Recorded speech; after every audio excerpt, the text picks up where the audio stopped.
Welcome to True Paranormal, the podcast with your host, Leo Rizzuti. Each and every week we will explore different aspects of the paranormal, share listener stories, and have in-depth discussions with investigators and scholars who have devoted their lives to understanding the unknown. Topics will include ghosts, poltergeists, EVPs, shadow people, psychic encounters, urban legends, cryptozoology, time shifts, mystery spots, haunted history, demons, and anything else from the world of the weird and unexplained. So grab a cup of coffee, dim the lights, sit back, and prepare for a short journey into the world of the true paranormal.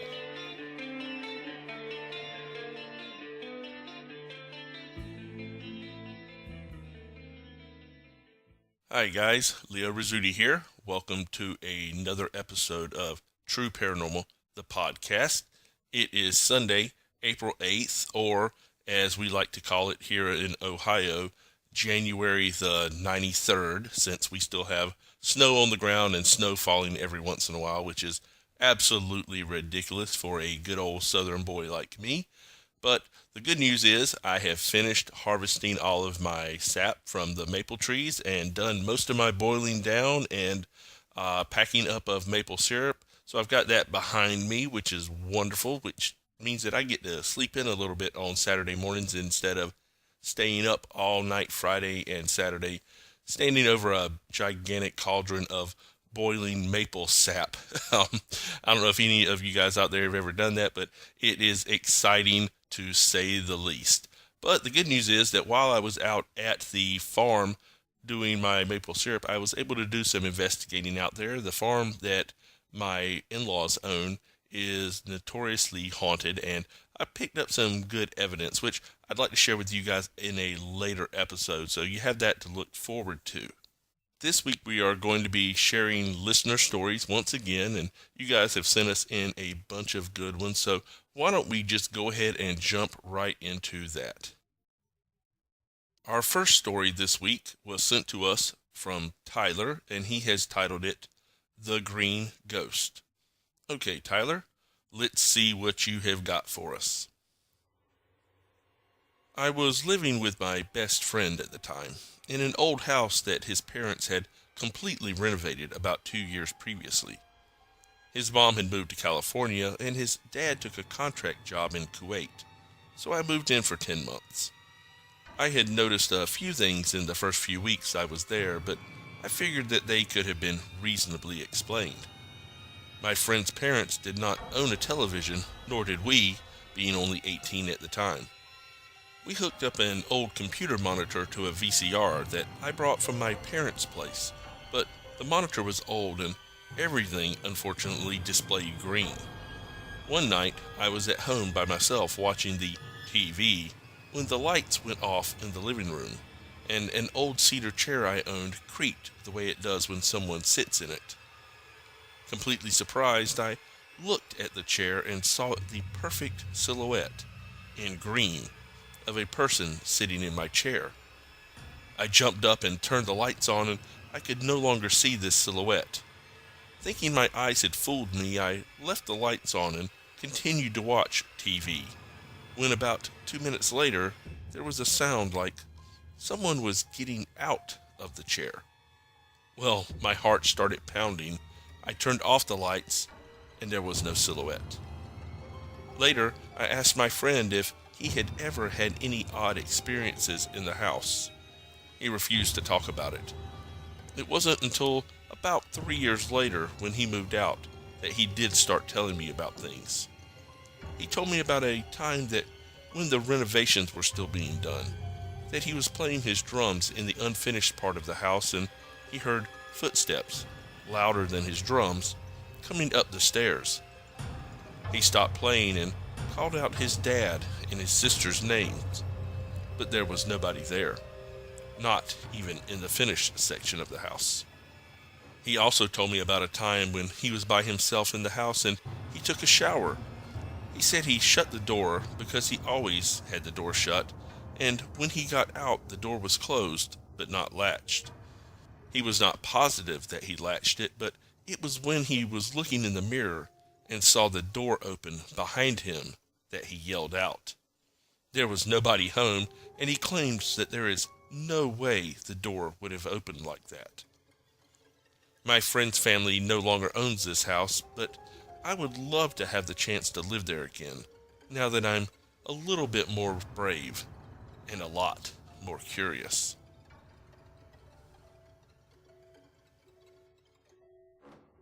Wow, Tyler, that is a really cool story. Thank you for sharing that with us. And outside of the haunting activity that you had, which was amazing, I think it's kind of neat that you were able to finagle a VCR up to an old school computer monitor and use that as a makeshift TV. Let me tell you, there's got to be nothing cooler than watching The Sound of Music through the Matrix. A little bit of homeschool entertainment there for you.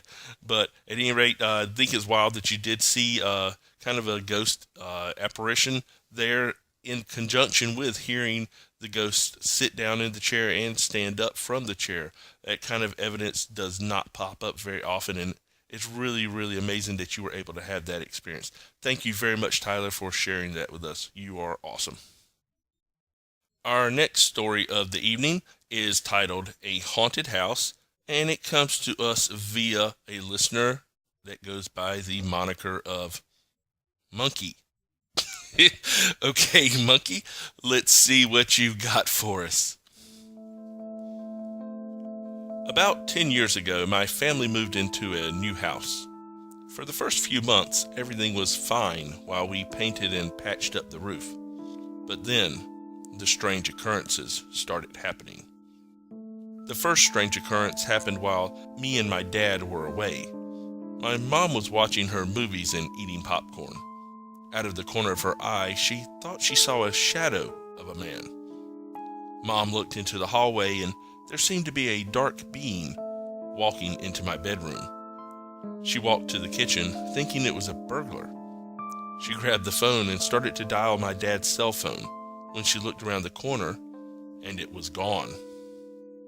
Another paranormal happening occurred a few weeks after the first. Our kitchen had a small door in the roof to the attic. We had just gotten a new cat. A few days after we introduced her, we noticed a strange behavior in her. The cat would sit directly under the door and hiss for hours on end. She would only leave to go to the bathroom, and even then, she was reluctant. My dad put plastic wrap over the door, thinking a draft must be bothering her. She immediately stopped the behavior. About 2 days afterwards, the plastic wrap came loose, and once again, the kitten assumed her position. The last occurrence happened right before we moved out. My dad had the day off, and I was helping him clean up the basement. Mom was at work making up her hours that she had missed, and about 3 o'clock we heard the front door slam and footsteps come across the living room into my bedroom. We thought it was a bit early for her to come home, but we headed upstairs to greet her anyway. We came to the living room, and the front door was wide open, and there was no one else in the house but my dad and me. We immediately moved out after that. It got a little too creepy on account of the other little occurrences that happened as well, and we've never been back since. Whoa, Monkey. Funny name, creepy story. Thanks for sharing that with us. It is fairly common knowledge in the world of paranormal investigators that animals, especially cats and dogs, can sense or experience things that we humans cannot. And not sure if that's because they can see in different light wavelengths than we can. We have, our visible spectrum that we can see in, and cats and dogs can generally see a little bit into the infrared and a little bit into the ultraviolet, which might account for some of the experiences that people have with their animals responding to things that they cannot see, or it could just be simple animal instinct that they sense that something's not right there and they are not exactly happy with being in an environment where things aren't right. But at any rate, again, it's pretty well known that if you see an animal respond to something where you don't see anything there and there's no natural explanation for it, that might be an area that you want to investigate. So I don't really like take animals with me to investigate haunted locations, but if I am in an investigation and there are animals present, I definitely try to look for where they respond to. That'll generally tell me where the hot spots are. Footsteps, door slamming, things like that, that is very, very, very unnerving, and I don't want to say common, but very typical haunting behavior, and it's the kind of stuff that really keeps you on edge and makes it so, yeah, you want to move out of that house as quick as possible. Hope you guys are doing great now, though, and again, appreciate you sharing your story with us. That was great. Our next story of the evening comes to us from Melissa, and she has titled it A Haunted Store. Okay, Melissa, let's take a look at what you sent to us. There is a store in the local mall that I have been told is haunted. I worked there for about a year, but nothing ever happened that I noticed. My friends, who also worked at this store, often tell me this is because I'm incredibly oblivious at the best of times, or that I would often write off things like objects being moved or missing to me having a terrible memory, which sadly I do. My friends often had dealings with this ghost, often if no one else was present in the store. There would be merchandises that went missing and reappear in odd places, and books that would fall off the shelves while the aisles were empty. Normally, this wouldn't be odd, but the books that fell weren't in precarious positions.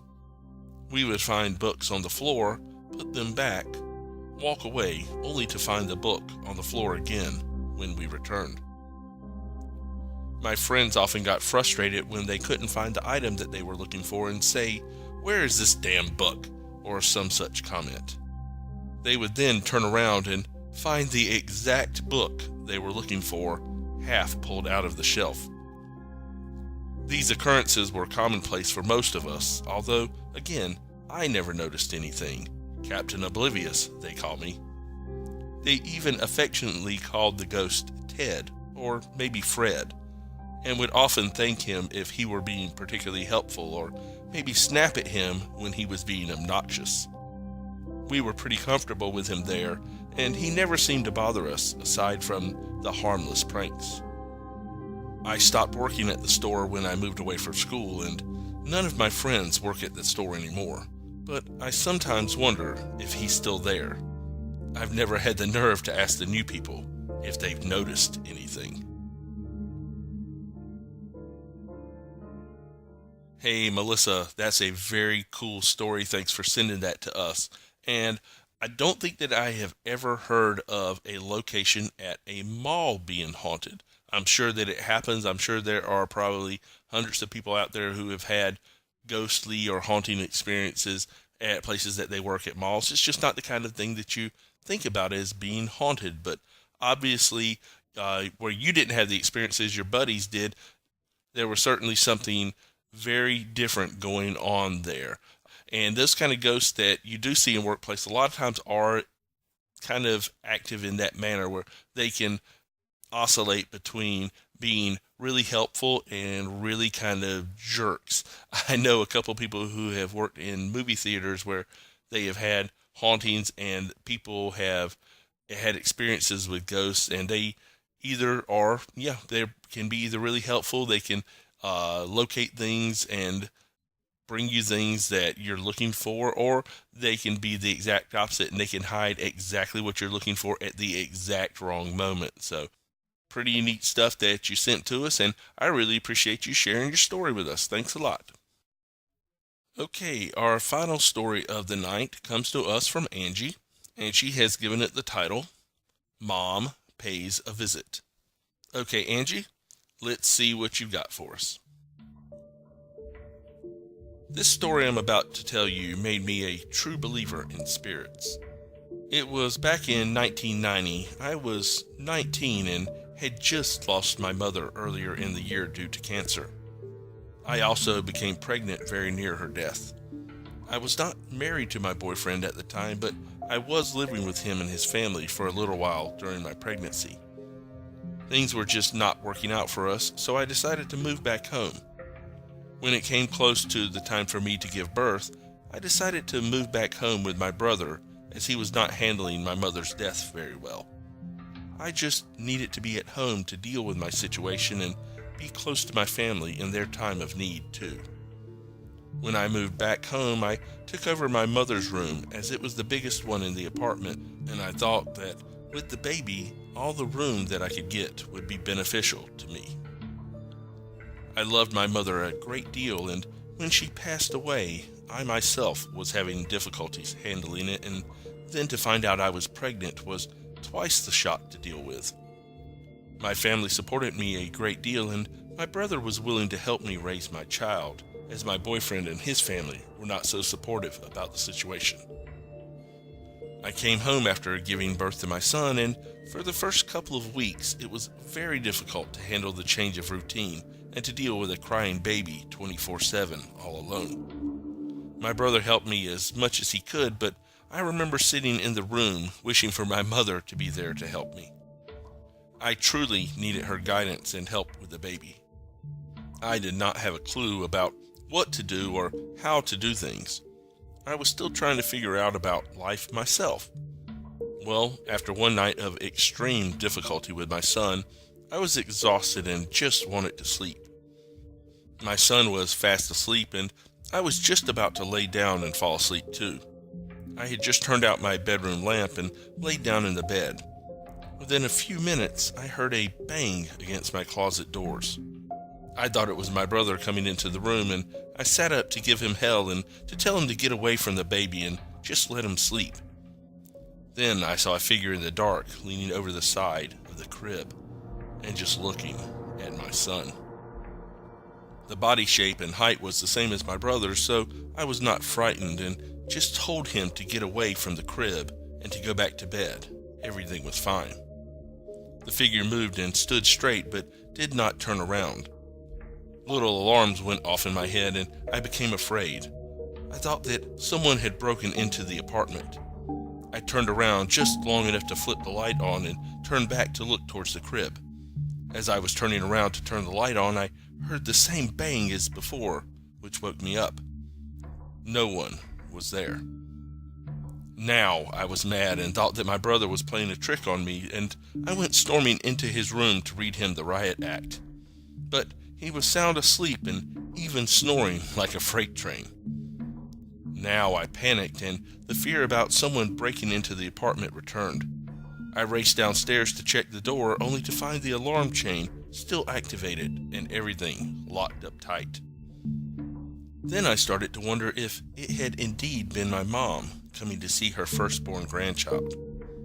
I still had my doubts until I spoke to my godmother a few days later, and I was telling her about my experience. She stopped me midway through my story and finished it for me in exact detail as to what happened that night. You see, she had a dream about my mother visiting with my family and how my mom just wanted to make sure all was well with us. To this day, I still remember about that night and still get the goosebumps. I love my mom a lot. I miss her greatly, and even after passing, she showed me that she still loves and misses us a lot too. I feel comfort in knowing that she is with me and my family in spirit forever and always.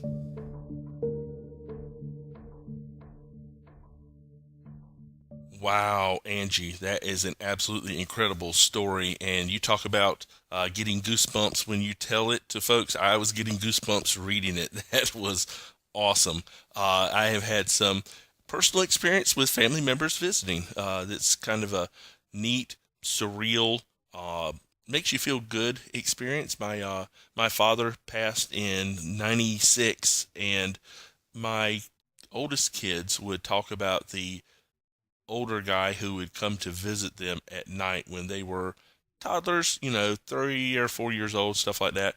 And they said he looked like me, only a little bit bigger and darker, which pretty much describes my father. So we have that in common. It is a neat experience, and especially at a young age, that would be wild to have so much happen in that short of a span of time. And I'm sure that your mother was making sure that everything was all right with you. And like you said, with her first grandchild, it's a little scary, but also a lot comforting to think that our family members are still there and still looking out for our well-being even after passing. It gives you a little bit of hope in an afterlife, and definitely gives you some comfort in knowing that there are still folks out there looking out for you. But at any rate, Angie, thank you very much for sharing that story. That was incredible.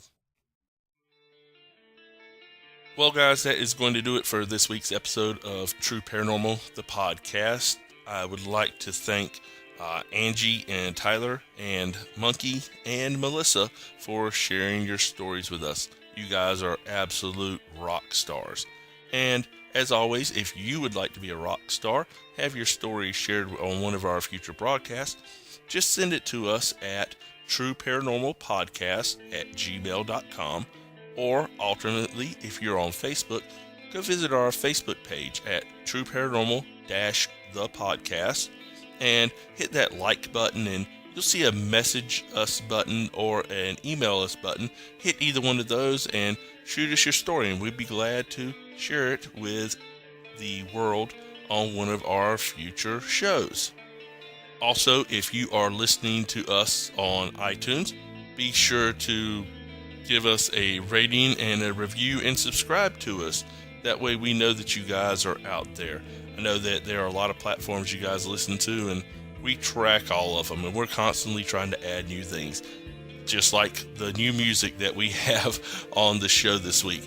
We're going to try to mix it up with some different music, because I don't know about you guys, but I get bored with the same music week after week after week after week. I've got a little bit of ADD going on there when it comes to that, so I like to have new and exciting stuff. If you guys have any suggestions for music, also hit us up on Facebook and shoot us a message, or just shoot us a comment. Hey, I'd like you to try this song, and we'll give it a listen. If it fits our format, great, we'll use it. We'll do anything.